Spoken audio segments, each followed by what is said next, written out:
Hey guys, thank you for tuning in. Today we're going to be talking about shadow work. What is it really, and why it could perhaps transform your life. Real quickly before I get into this, I want to thank my patrons, Peter Verslin, Casper Zinga, and now Michael Stegeman. I hope I'm pronouncing your name right there. Yeah, ultra grateful for you guys. Honestly, super, intensely blows my mind how much support you're giving this channel. So thank you so much, guys. So the shadow is a term coined by Carl Jung, who basically, when he says the shadow, what he's referring to is the unconscious aspects of our psyche. I would probably say it's in reference to the unconscious sides of us that affect our personality. This is actually a little bit different to what I thought the shadow was. I thought the shadow was simply everything that we perceived as being evil in man. I thought it was only the dark stuff. That's what the shadow specifically was.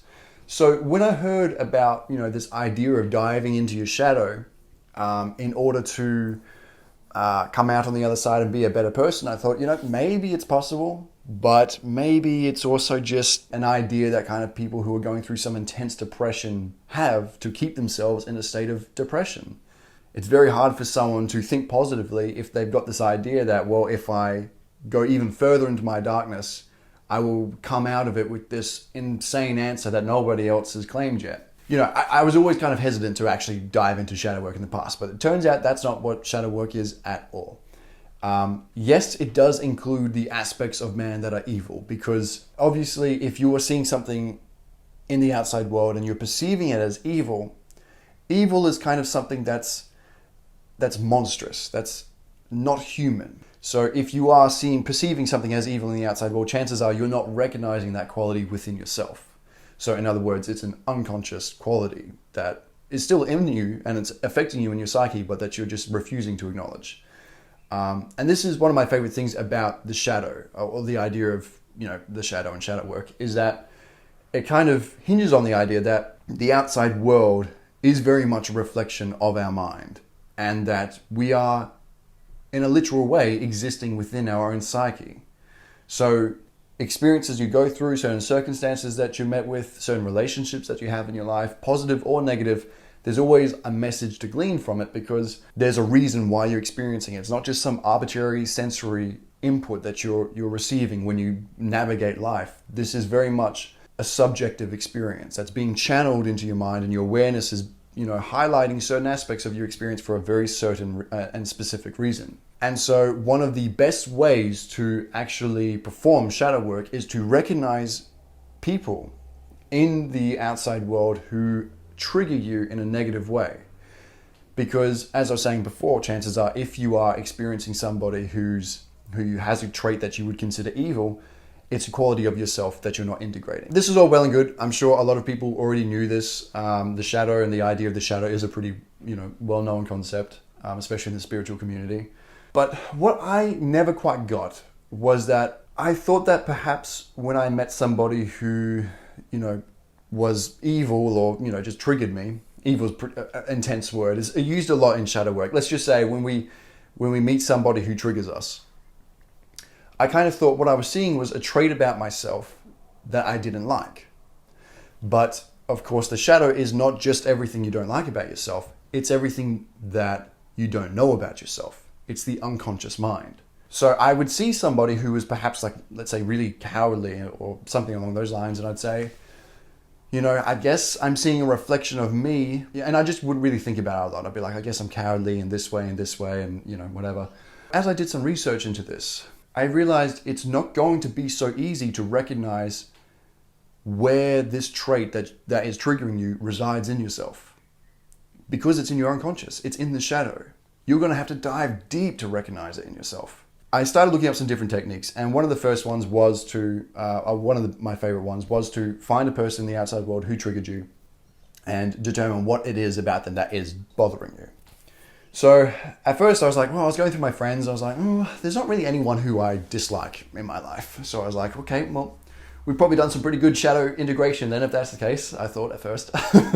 But then the more I thought about it, I was like, well, there is this one friend I have who is very demanding of my time and has a way of making me feel guilty if I don't spend a lot of time with him. And I was just kind of going through all the qualities about this guy who I didn't really like about him. And I realized that the common factor was kind of selfishness. That's what I determined it to be that I didn't like about him. It was that I felt he was just a bit too selfish. So obviously my first reaction again was like, well, okay, how am I selfish? Let's see where I'm selfish. And I came up with a few things, obviously everyone's a bit selfish. And so I was like, okay, maybe that's why it triggers me.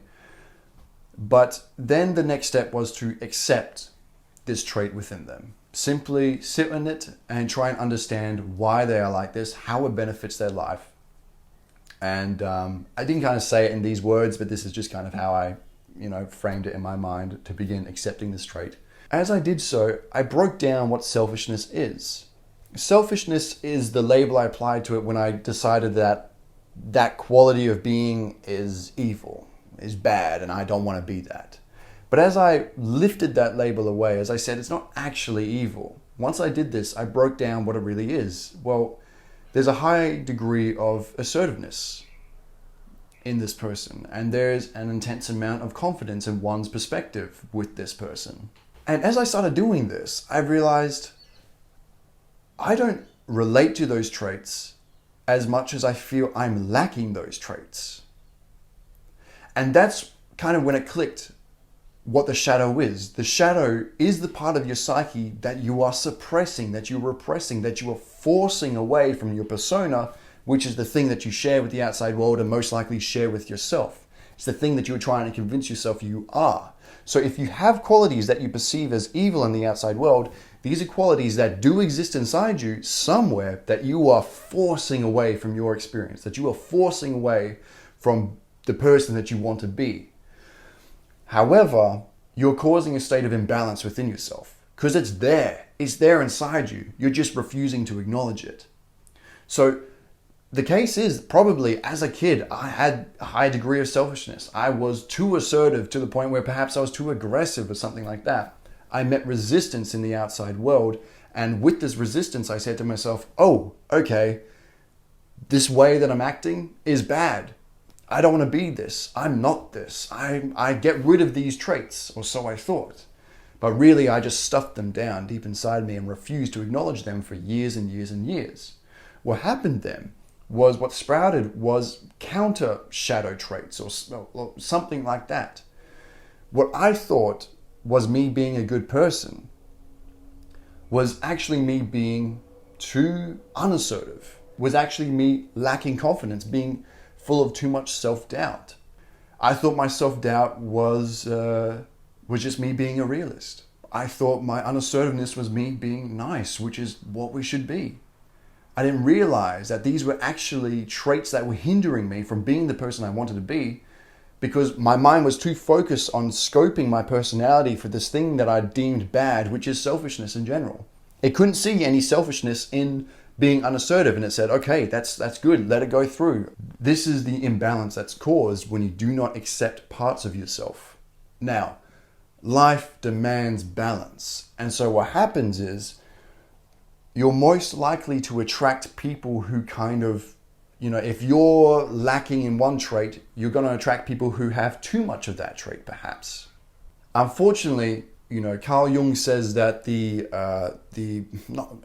complete person is somebody who is able to find this balance within themselves. So when this balance has to be completed by, with the involvement of another person, this causes some sort of disharmony, probably a little bit of toxicity in the relationship. And the reason is because you're being met with a person, or the universe is trying to draw attention to the fact that, hey, this is a quality that you need to integrate. Unfortunately, I never listened to the universe. I didn't realize it was trying to teach me something. I didn't realize there was a message there. And I look back and I'd had many friends like this person. Many, many friends. And it was all because of the fact that I just wasn't assertive enough. I didn't stand up for my point of view. And quite often I allowed myself to get walked over. That was the truth. This was like the first step of shadow work. And this is kind of where it just left off online. It was like, okay, once you've done this, you began integrating your shadow. But the problem I met after beginning to integrate, these qualities that I wanted into my life was that it wasn't just as simple as saying, okay, I'm lacking assertiveness, I'm lacking confidence, I have them now. I realize this and now I'm just going to be more assertive, now I'm just going to be more confident. No, as soon as the situation came up for me to be more assertive or be more confident, I was able to do so. But what came with it when I expressed, these qualities that I wanted were elements that I didn't want, emotions that I didn't want, emotions that had caused me to put all this stuff into the shadow originally. This sprouted up as well. So for instance, I'll give you a real example. My brother wanted to go film something like 2 hours away. And I was like to him, bro, I can't. Like, I got way too much shit to do. Like normally I'd put the stuff off and be like, fuck it, like I can film, I guess, whatever. I'll just put my stuff off. Because I don't really mind. Like, I don't mind helping out people, but at the same time, it does compromise like my creative output. But I was like, I need to prioritize my creative output. I've been saying this for a long time. It's time to do it. Okay. Sorry, bro. Don't have enough free time. Can't help you out. At least not in the foreseeable future right now. And so, my brother goes to me, it seems like you got free time and you're standing here talking to me. And I think he was joking, but immediately I felt the hairs in the back of my neck stand up. And I was like, you know what? You're right, bro. I shouldn't even be talking. Closed the door and just like left. I was like, why did I react like that? Like, that was such a irrational reaction to that situation. But I realized once I brought assertiveness to the surface, I was signaling some part of my brain or some part of my mind and saying, these qualities that I've hidden in my shadow, you're allowed back up now. And so yes, assertiveness came to the surface, but so too did this irrational aggressiveness or anger, which I'd suppressed originally. So too did that come to the surface. And this is the challenge with shadow work. You have to be able to decipher which traits you want and which traits you don't want. And then once both of these things are expressed in the outside world, you have to recognize which is which. You have to separate these qualities. You have to be the shepherd of your emotions, and it's a very difficult thing to do. Luckily, I was continuing research on Carl Jung, and he said these periods of, reorganization of the mind, they are akin to mental breakdowns. And you need to expect a lot of resistance and a lot of difficulty because you're literally throwing yourself into chaos. In the most literal way, you are reorganizing the structure of your mind. Structure is order. And you're destroying the structures that were there before. So you're voluntarily throwing yourself into chaos and simply choosing aspects of this chaotic experience to maintain and re-emerge in your life and just kind of play a consistent role until eventually you can do it consistently enough that this becomes the new structure. This becomes the new order of your life. So he was saying, basically, be patient, accept that it's going to be a very difficult time for you, and that's totally fine. It's no problem. You should be proud of the fact that you're going on this journey, and the difference between this and a mental breakdown is the outcome is going to be so much better than when you began. Unlike a mental breakdown, which is considerably worse than when you began the breakdown. This has definitely put me into a positive mind, because this isn't just applicable to shadow work. It's applicable to whenever you're kind of trying to change your life a little bit. It's always going to be difficult. And I think whenever you're changing your life, you probably are doing some kind of shadow work. You're recognizing traits in yourself that you don't like, that you want to get rid of, that you want to replace with something that's going to benefit you more. But I really like this idea of shadow work. I really liked this idea because not only do you benefit yourself, you also become more tolerable and accepting of people who would otherwise trigger you. On top of this, I think everyone knows about bad trips. It's notorious. But a bad trip is really just an experience that forces you to look at your shadow, forces you to look at all the evil inside your heart, inside your mind, that you refuse to be a part of your being. We get confronted with it, and the first thing we do is resist it, like we resist it in the outside world. We say, this is horrible, this is not a part of me, this is like a predator coming at me and trying to consume me like I'm prey. We are two separate things. We don't realize we are the predator and we are the prey. We are the perpetrator and the victim. We are the good and we are the evil. And when you accept this, when you go into these trips, you have a very different mind. It's not so much, holy crap, I don't want to go here. This is a terrible dimension I'm entering. Rather, it's, here I am seeing more of me. Here I am learning more about myself. I am this evil. And everything that I am proud of being and everything I love about myself couldn't exist without this evil. It's the mud of the rose. That's a constant example that's given in Buddhism and things like that. It's the filth that is needed for beauty to emerge from. So yeah, I'll leave it there anyway, guys. Hopefully you got something out of this video.